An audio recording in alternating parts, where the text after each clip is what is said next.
Is selling an inherited house always the best option? When a close loved one passes away, you may find yourself in charge of what may have been their largest financial asset, their home.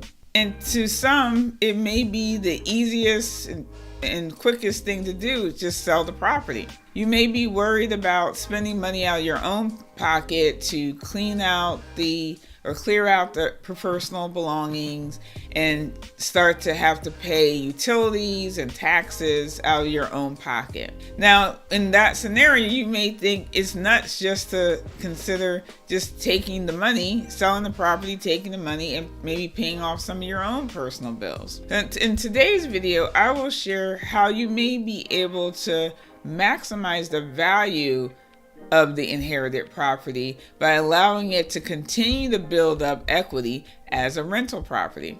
Imagine now earning additional income every month from this rental property and have it be as a stepping stone of building even a more valuable financial asset that you'll be able to pass along to your kids.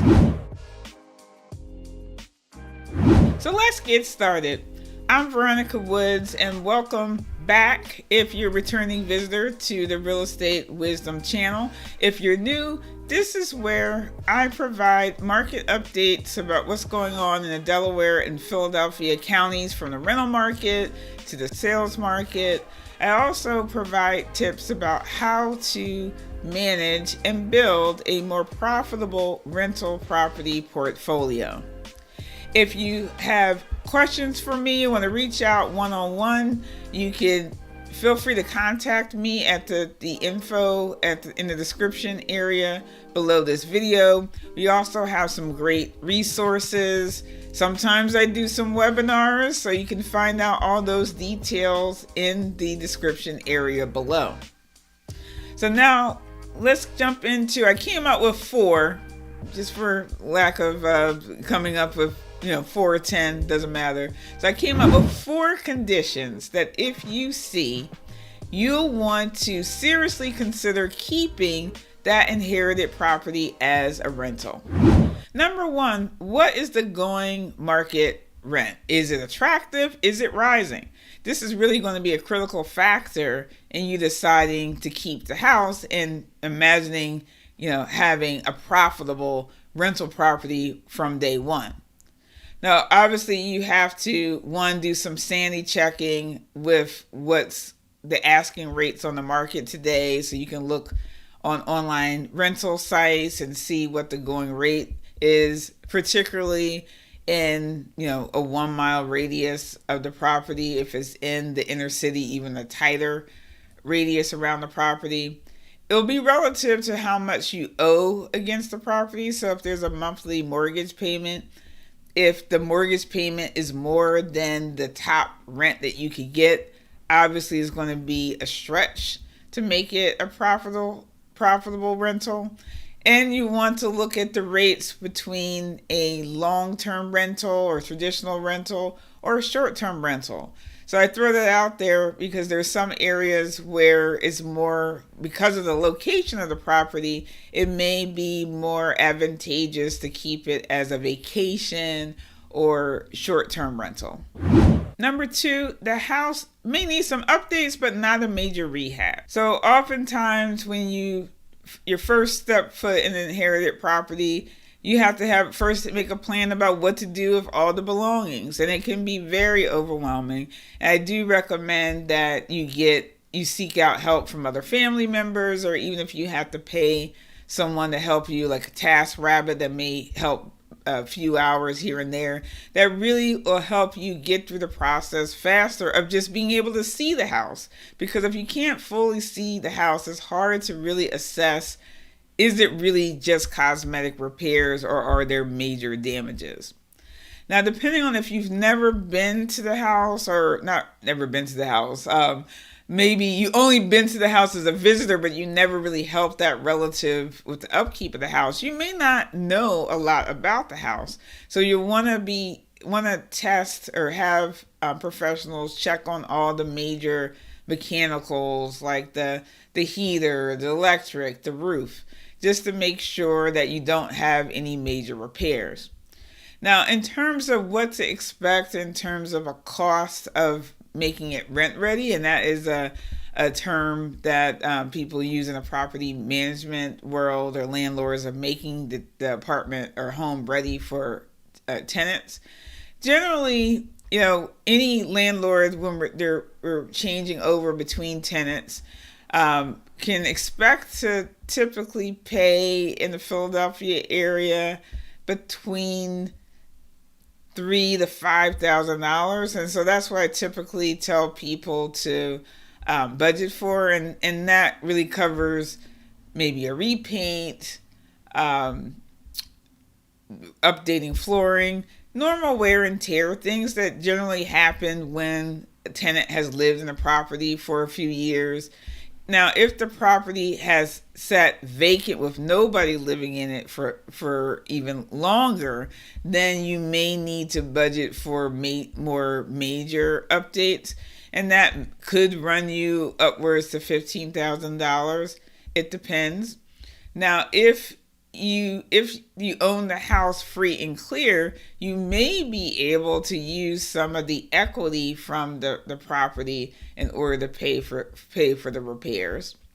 One other thing to say about what repairs you have to do, you'll also want to check in with what your current municipal laws are, in terms of maybe the house is great, but code has changed and now there's additional repair requirements that you will need to complete in order to get your local rental license.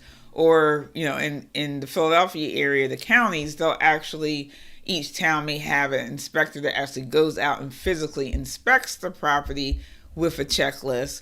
So you'll want to have a checklist that you want to make the property physically attractive to a tenant, and then you may have a list of items that, in order to be in compliance with your local municipality, you have to complete.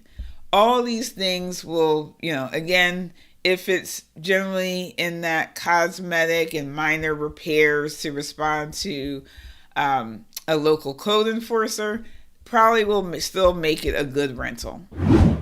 Number 3 is you have a plan for ongoing management. Now, this plan could look very different if you are one person business managing the inherited property, or if you have other heirs who have an interest in the property, who are essentially going into business with you as the family business venture with this one. Or potentially, if the loved one owned multiple properties, you could have multiple rental properties now that you have to manage. So it's a good idea if you've already kind of collaborated maybe with another business, or maybe a very successful family reunion, or quite frankly, you just all are on the same page about running the rentals as a business, making business decisions, which sometimes means hiring outside contractors when you're either not local or you don't have the skill set to do things. Do want to mention having a family member live in the property below market rent is not an example of running the rental as a business. If you do have somebody like that in place, or in the short term, it would only be a good idea if you had that arrangement documented in writing. Ideally, they were paying a little close to market rent, and there was very clear expectations of what would happen when you wanted to move on and get a private tenant to move in the property. So all those things in the consideration, if you're willing to, again, start your family business with a solid plan to make it profitable, it's a good idea. Number 4 is that you have the funds in place to make this plan a reality. So I alluded to, you may have to spend some money with the cost of the repairs. You may have to continue to pay taxes and utilities before the property is fully ready to rent, and you have to have some source of funds for that. So if you have a group of family members working together, are you comfortable pooling the resources together to be able to fund some of the startup expenses? I also alluded to if there's equity, a lot of equity in the property, that may be a source of funds in order to pay for the repairs. Now, if it's more than one person on names on the property or in the LLC, you'll all have to be in agreement of what that loan process is like and how much risk is you're willing to take on. So again, having a financial plan in place that covers the period before the tenant is moved in and paying market rent is important. Before I wrap up, I do want to cover 2 conditions that may make it a little more challenging to keep the property, even despite the 4 great conditions that I mentioned earlier in this video.